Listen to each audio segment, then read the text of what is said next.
Kidney function సరిగా లేదంటే ఇప్పుడు మనం ముందు మాట్లాడుకున్నట్లుగా అది ఫెయిల్యూర్ అయ్యేంత వరకు మనకు తెలియదు.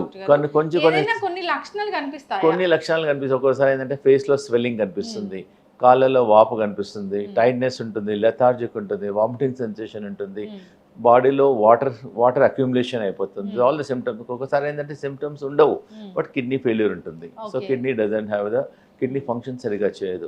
మనకు ప్రాబ్లం ఉన్నా ప్రాబ్లం ఉన్న వాళ్ళు రెగ్యులర్గా తీసుకోండి. ఇది మనకేం ప్రాబ్లం లేదమ్మా, స్టిల్ వారంకోసారి తీసుకోండి, ఏం ప్రాబ్లం ఉంది. And it is available, we're not spending any money also.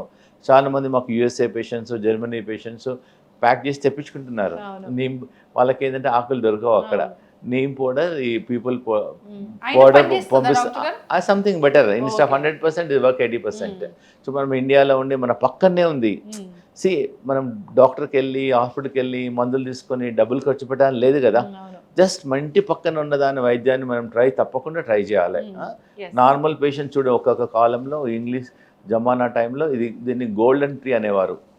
So అప్పుడు అన్ని ఊర్లలో మన తాతల్లో ముత్తాతల్లో ప్రతి ఊర్లలో వేప చెట్టు ఉంటుంది. ఇదే అన్ని ట్రీట్మెంట్కి వాడేవారు. వేప ఆకు వాడేవారు, వేప ఆయిల్ వాడేవారు, వేపతోన బార్క్తోన బ్రష్ చేసుకునేవారు. మల్టీపర్పస్ బెనిఫిట్స్ ఉన్నాయి. This one of the golden tree అంటారు దీన్ని.